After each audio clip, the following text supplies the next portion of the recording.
Howdy, we are Group 30. I'm Jamie, and this is our meal plan of authentic Russian cuisine. So a brief history about Russia's diet. Their cuisine originated in the 10th century, and in efforts to utilize much of their environment as possible, given their really cold climate, they commonly based their meals off of crops. And in the fields, they planted different grains like rye, oat, wheat, barley, buckwheat, and other kinds of grains.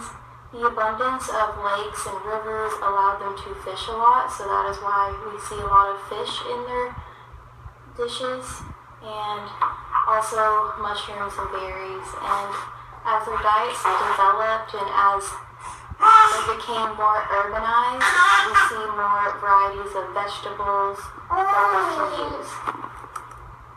So breakfast is typically a 2-dish meal, and it's a hearty meal in Russia, not like the U.S. where we sometimes skip breakfast, but we see plenty of protein and hot cereal.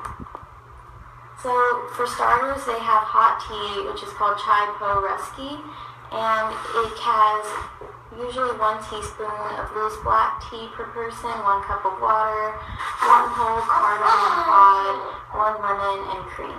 No staple is more important to a Russian table than rye bread.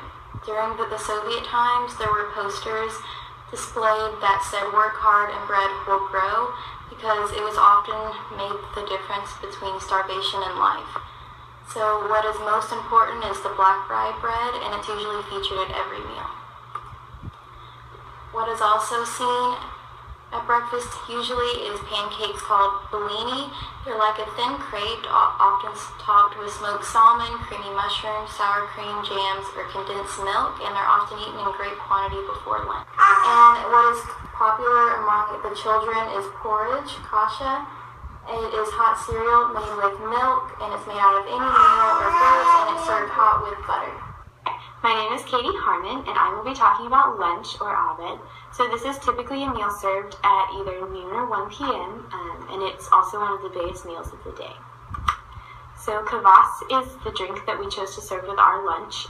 It is a fermented drink made from black rye or rye bread, and is typically 1.2% alcohol, so this is considered a non-alcoholic drink. The first part of the meal that we chose is the mushroom julienne, and they serve a lot of mushrooms over there.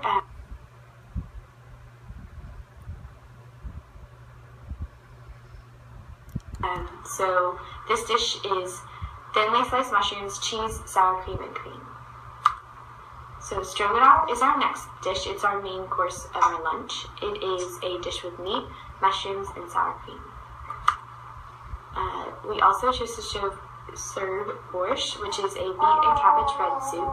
It is with or without meats, potatoes, herbs, sour creams, and is typically accompanied by rye bread, garlic bread, or melted cheese. So rye bread, again, is served during our lunch because we chose to serve it at every meal, because it's very common there. And this is what we think dinner is like in Russia. It is considered the most elaborate meal of the day. It usually begins around 6 p.m. or so. It consists of 3 courses, the first being your appetizers and drinks, the second being soups, and the third being the meat and potatoes of the meal. The first soup that would be served is a sour soup called snitchy, made of sauerkraut, sorrel, spinach, and nettles. It has been around in Russia probably the longest of any dish that we're going to show you today. The cabbage required for this dish was brought up by Byzantine traders back in the 9th century.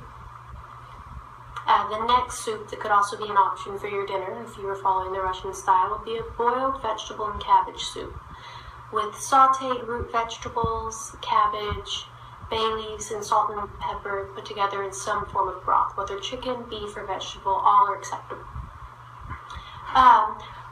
Vodka is only served on special occasions in Russia, contrary to common belief, so a dish that you might serve instead of vodka as an appetizer would be meldovka, which is a very simple alcoholic beverage just composed of sugar, honey, and yeast and water. Very easy to make, very sweet, and very high in alcohol content. Something you might serve before the meat dish at your Russian banquet could be a Russian salad, which is a potato salad, which is very similar to ours, except it has a higher amount of vinegar and mayo in it, and has some things we usually don't typically put in an Americanized potato salad, such as peas, boiled eggs, and sour cream. Another salad which has a little bit of meat that you could also serve at your Russian dish meal would be herring under the fur coat, which looks a little weird to our American palates, but is quite popular in Russia. It's composed of boiled root vegetables such as beets, carrots, cabbage, topped with a boiled egg to show rebirth, and salted herring in a beautiful springform dish to create this nice, easy-to-slice cake of a salad. A dish that has somewhat recently become popular in Russia, brought up from some of its newest immigrants from the Middle East, has become roasted meat over fires on skewers. It's usually served along with bread, pickles, and a spicy tomato sauce. Of course, that bread that is always served at every Russian table is rye bread, which is very nutritional as opposed to white bread in the rest of the world, because this was the staple of everyday life and a person could survive on it alone. Howdy, I'm Margaret, and I'm going to be presenting the evening snack, which is typical for Russians to serve after dinner, around 9 or 10 p.m. It's usually accompanied with a hot beverage of tea.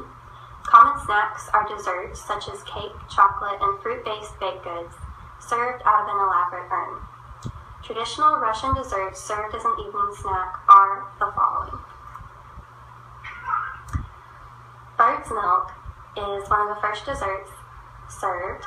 This Russian dessert is made of marshmallow glazed in chocolate. The ingredient that creates a consistency of a souffle is agar-agar. This is a gelatin-like substance made of boiled seaweed.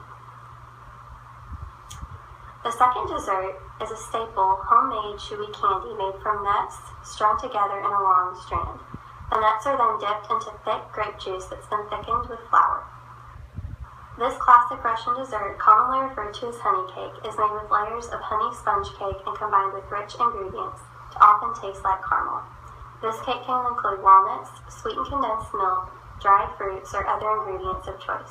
Traditionally, this dessert is served with whipped creme fraiche.